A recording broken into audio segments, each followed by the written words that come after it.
ఈ రాజకథ నా నువ్వు నేను రచించిన వారు వనజ గారు.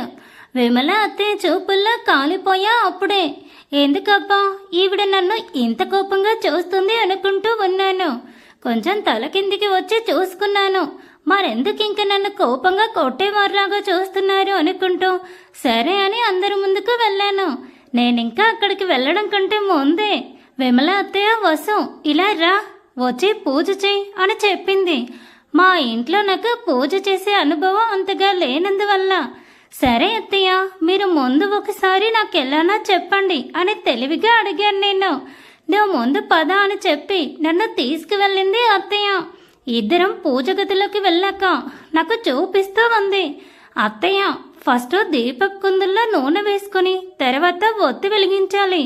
అంతకంటే ముందే అన్ని దేవత పటాలకి పూలు అలంకరించుకొని పెట్టుకోవాలి. తర్వాత దీపం వెలిగించి ఆ దీపంతో అగరత్తులు వెలిగించి అందరి దేవతలకి తిప్పాలి.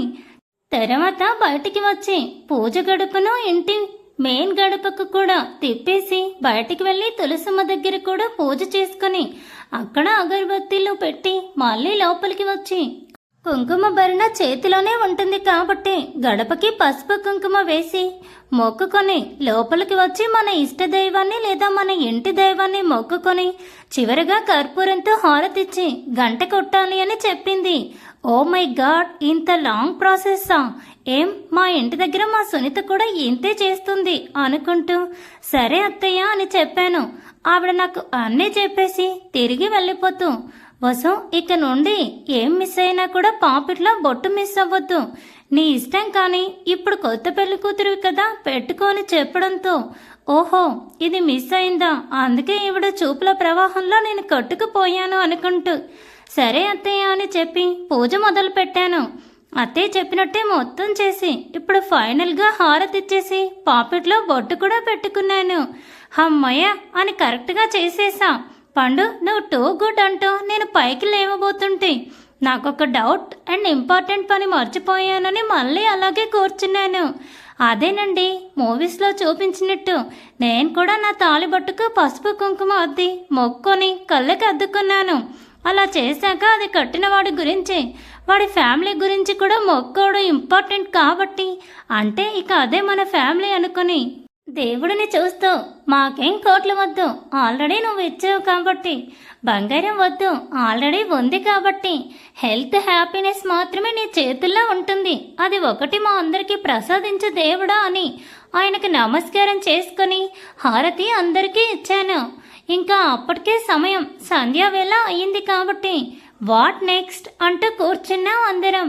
నేను వెళ్ళి విరాట్ పక్కనే కూర్చున్నాను. ఎక్కడా ప్లేస్ లేదు కాబట్టి విరాట్ అని పిలిచాను. అతను ఫోన్లో తప్ప నా ముఖం చూడటం లేదన్నా ఇదితో చెప్పు అన్నాడు. విరాట్ అని చిన్నగా అయినా ఎవరికీ కనపడకుండా అతని చేయి పట్టుకొని ఊపేశాను. ఏంటి వసు అంటూ ఫోన్ని పాకెట్లో వేసుకొని నా వంక చూశాడు. పెళ్ళవగానే నువ్వు మారిపోయావు విరాట్, నన్ను అసలు పట్టించుకోవడం లేదు అని నేనంటే F2 డైలాగ్స్ కొట్టింది చాలే కానీ వెళ్ళి ఏమైనా తాగు అని చెప్పాడు. ఇందాకే కదా స్నాక్స్ తిన్నాను అని నేను అంటే నా వంక చూశాడు. అలాగే ఆ చూపుల మీనింగ్ ప్రపంచంలో నాకు మాత్రమే తెలుస్తుంది కాబట్టి గప్చుప్గా వెళ్ళి నాతో పాటు అందరికీ జ్యూస్ తీసుకొచ్చాను. నా వంక గుడ్డన్న లుక్తో చూశాడు విరాట్. అందరూ తాగేశాక త్వరగా డిన్నర్ చేసేయండి, మళ్ళీ రేపు వడి బియ్యం వండాలి అని విమల అత్తయ్య చెప్తే ఓహో మళ్ళీ ఇది కూడా ఉంది కదా అనుకుంటూ నేనుంటే మా అమ్మమ్మ ఉంది కదా, పొంగల్ ఒకటే కాదే విమల, అమ్మాయి పూజ రూమ్ మొత్తం అంటే అప్పట్లో ఇల్లు మొత్తం తుడిచేవారు, ఇప్పుడు ఇంత పెద్ద ఇల్లులు కాబట్టి పూజ రూమ్ మాత్రం క్లీన్ చేసి పూజ సామాన్లన్నీ కడిగి దీపం పెట్టి వడిబియ్యంతో వండిన పొంగలిని దేవుడికి సమర్పించాలి అని నన్ను ఇరికించేసింది మా అమ్మమ్మ. ఓఫ్ రేపు నేను అయిపోయినట్టే కదా అనుకుంటూ విమల అత్తయ్యకి డైనింగ్ టేబుల్ సర్దడంలో హెల్ప్ చేసి అందరూ తిన్నాక కూడా కొంచెం సర్దేసి నాకు రాకపోయినా ప్లేట్స్ కడుగుదామని చున్నీ ముడివేస్తుంటే వసు పని మనిషి వస్తుంది నువ్వు వెళ్ళు అని విమల అత్తయ్య చెప్పడంతో అవును కదా అనుకుని బయటికి వచ్చేసరికి పెద్దవాళ్ళు హాల్ ఖాళీ చేస్తే ప్రశాంత్ అన్నయ్య, సాత్విక వదిన, విరాట్ అందరికంటే కుర్రా ఆమె మా అమ్మమ్మ హాల్లోనే ఉండి నా కోసం వెయిట్ చేస్తున్నారు. ఏంటి నా కోసమేనా అని నేను అడగటంతో, హా వదిన, అవును త్వరగా ఇలా రా అని సాత్విక వదిన పిలవడంతో ఏంటి అంటూ వాళ్ళ దగ్గరికి వెళ్ళి కూర్చున్నాను. ఏం లేదు, పెళ్ళైపోయింది కదా, ఇప్పుడు ఇంకే నిద్రపోతారు, కాసేపు ఏదైనా సరదాగా గేమ్ ఆడదామని వదిన హుషారుగా అడగటంతో, హా వదిన, నాకు కూడా ఓకే అని చెప్పి విరాట్ వంక చూశాను. సాత్విక వదిన హ్యాపీనెస్ కోసమే అన్నట్టు ఉన్నాడు విరాట్. సరే ఇప్పుడు నేను ఒక గేమ్ అరేంజ్ చేస్తాను అని చెప్పి వెళ్ళి చీటీలు తీసుకొచ్చింది. ఉన్నది నలుగురం, అంటే మా అమ్మమ్మ జస్ట్ ఆడియన్స్ మాత్రమే కాబట్టి చూస్తూ ఉంది. అంతే, ఆ చీటీలలో ఏవేవో వింత యాక్షన్స్ రాసిందంట. ఎవరికి ఏదొస్తే అది వాళ్ళు చెయ్యాలని కండిషన్. మేము ముగ్గురం సరే అంటే విరాట్ ఫేస్ మాత్రం అసహనంగా మారిపోయింది.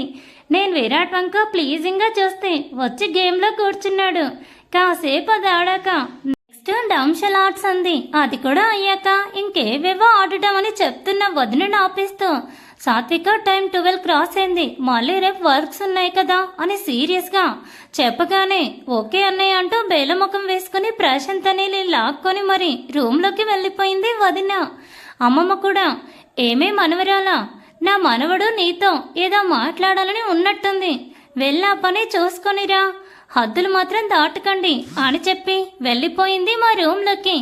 మాట్లాడాలా అన్నట్టు నేను విరాట్ వంక చూస్తే ఏమో అన్నట్టు భుజాలు ఎగరేశాడు విరాట్.